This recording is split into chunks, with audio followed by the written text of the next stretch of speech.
নমস্কার বন্ধুরা, যেহেতু এখন আমের সিজন চলছে তাই ভাবলাম একটা হেলদি রেসিপি বানানো যাক। মিষ্টি জিনিস হেলদি তো বলা চলে না, তবু আমি চেষ্টা করেছি অন্য কিছু উপকরণ দিয়ে এটা বানাতে। চলুন, ভিডিওটি ভালো লেগে থাকলে ছেড়ে যাওয়ার আগে লাইক কমেন্ট শেয়ার করবেন। যদি এখনও পর্যন্ত সাবস্ক্রাইব না করে থাকেন সাবস্ক্রাইব করে পাশে থাকবেন, আর যদি ফেসবুক পেজ থেকে দেখছেন তাহলে অবশ্যই ফলো করবেন। আমি এখানে 500 গ্রাম টক দই নিয়ে সেটাকে জল ঝরাতে দিয়ে দিয়েছি।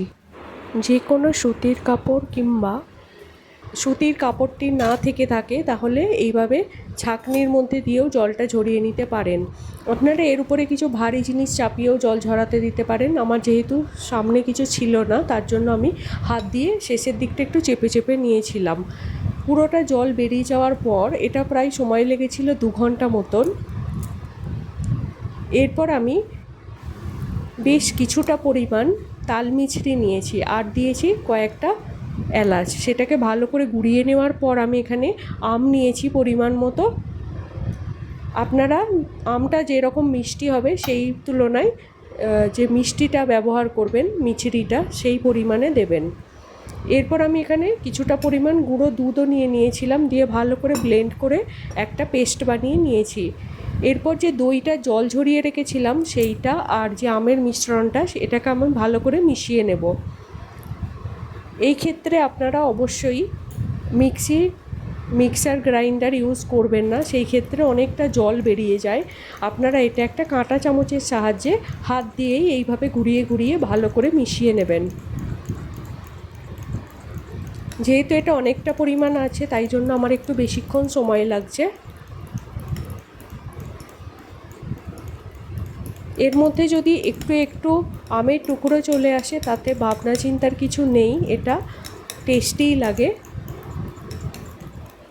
দেখুন কত সুন্দর দেখতে লাগছে। এটা এইভাবে মেশাতে মেশাতে একটা টাইম দেখবেন এটা মোলায়েম হয়ে গেছে, তখন বুঝবেন যে এটা ভালোভাবে মিশে গেছে। দেখুন ছোট ছোট আমের টুকরো এর মধ্যে থেকে গেছে। এরপর আমি এই মিশ্রণটাকে যে কোনো মোল্ড বা বাটির মধ্যে সমানভাবে ভাগ করে নেব।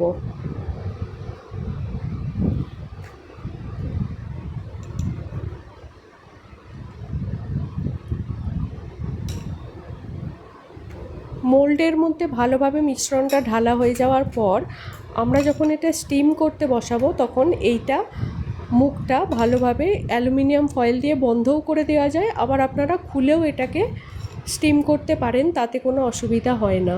আমি এখানে দুভাবেই করেছি, দুভাবে একই রেজাল্ট হয়, কোনো অসুবিধা হয় না।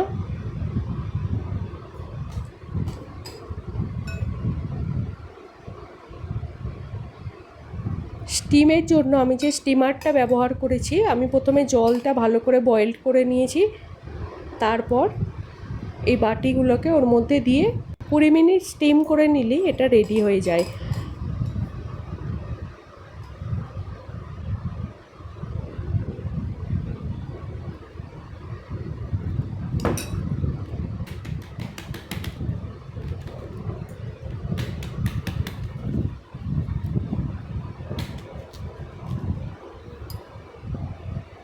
ঠিক এই পর্যায় পর্যন্ত এটাও এক ধরনের মিষ্টি হয়। এর রেসিপিটা আমি অন্য একদিন শেয়ার করব।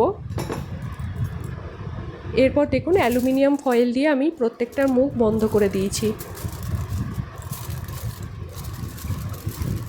এটা বন্ধ না করলেও চলে, কোনো অসুবিধে নেই। আমি এটা প্রথমবার করলাম, একটু দেখলাম আর কি হয়, কোনো অসুবিধে হয় কি না, কোনো আলাদা কিছু হয় কি না। তো দেখলাম আলাদা কিছুই হয় না, একই রকম হয়।